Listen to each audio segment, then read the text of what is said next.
آپ کی احادیث مبارک۔ حضرت فاطمہ زہرا سلام اللہ علیہا نے ارشاد فرمایا کہ اللہ تعالیٰ نے اپنی اطاعت اور ثواب اور معصیت پر عذاب اس لیے مقرر کیا ہے کہ تاکہ اپنے بندوں کو عذاب و بلا سے باز رکھے اور بہشت کی طرف لے جائے، کہ پروردگار عالم کی اطاعت پر ثواب ہے، اور جب پروردگار عالم کی کوئی معصیت کرتا ہے، گناہ کرتا ہے، تو اس پہ عذاب مقرر کیا، یہ صرف اور صرف اپنے بندوں کی بھلائی کے لیے، کہ وہ برائیوں سے بچیں اور بہشت کی طرف لے جانے کے لیے۔ فاطمہ زہرا نے ارشاد فرمایا کہ اللہ تعالیٰ نے ایمان کو تمہارے لیے شرک و کفر سے پاکیزگی قرار دیا ہے،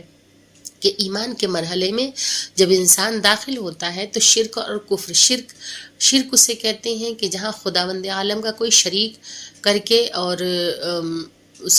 اس کی عبادت کی جائے، اسے مشرک کہتے ہیں، جو خدا کی ذات میں کسی اور کو شریک کرے، حالانکہ خدا یک و تنہا ہے، اس کا کوئی کفو نہیں، کوئی ہمسر نہیں، نہ وہ کسی سے پیدا ہوا ہے، نہ ہی اس کی کوئی اولاد ہے، وہ پاک و پاکیزہ ہے، وہ بے نیاز ہے، تو ان سب چیزوں سے وہ دور ہے، اور کوئی اس کی ذات کے ساتھ شرک نہیں کر سکتا، اور نہ ہی کوئی کفر کر سکتا ہے۔ تو ایمان کی پاکیزگی، ایمان کے جناب فاطمہ زہرا نے ایمان کو تمہارے لیے شرک اور کفر سے پاکیزگی قرار دی ہے۔ تو جب انسان ایمان لاتا ہے تو وہ شرک سے دور ہو جاتا ہے، وہ کفر سے دور ہو جاتا ہے۔ نماز کو تمہارے لیے تکبر سے دوری قرار دی، کہ جب انسان صدق دل سے سجدہ خداوندی کرتا ہے، اپنی پیشانی کو خاک پہ رکھتا ہے، تو دنیا کا سارا تکبر اور غرور بالکل مٹی میں مل جاتا ہے۔ تو جب انسان عبادت خداوندی کرتا ہے، نماز پڑھتا ہے، تو وہ تکبر سے دور ہو جاتا ہے۔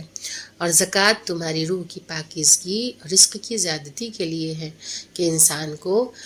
جو صاحب حیثیت ہیں، جن پہ زکوٰۃ واجب ہے، انہیں زکوٰۃ ادا کرنی چاہیے، کہ اس سے رزق میں زیادتی ہوتی ہے۔ جناب فاطمہ زہرا سلام اللہ علیہ نے ارشاد فرمایا کہ اللہ تعالیٰ نے روزے کو تمہارے اخلاص کی استواری کے لیے قرار دیا ہے، اور حج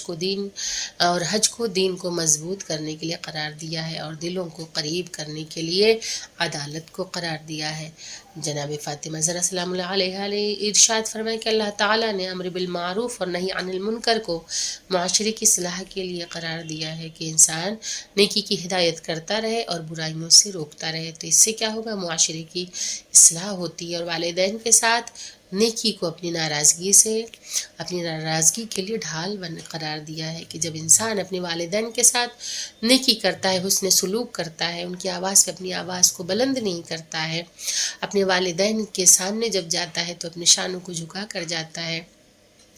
اور اپنے والدین کو محبت بھری نگاہوں سے دیکھتا ہے، ان سے جھڑک کے بات نہیں کرتا، بلکہ ان کے ساتھ حسن سلوک سے پیش آتا ہے،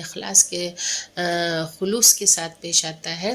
تو پروردگار عالم کی ناراضگی سے وہ بچ جاتا ہے۔ لیکن اگر کوئی اس کے خلاف کرتا ہے، اپنے والدین سے سرکشی کرتا ہے، تو اللہ تعالیٰ اس سے ناراض ہوتا ہے۔ تو انسان کو چاہیے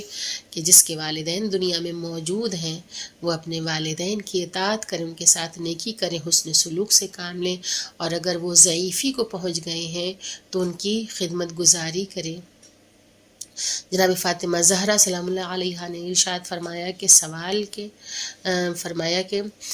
سوال کے جواب میں عورت کے لیے سب سے بہتر یہ ہے کہ نہ وہ کسی نامحرم مرد کو دیکھے، اور نہ نامحرم مرد اسے دیکھے۔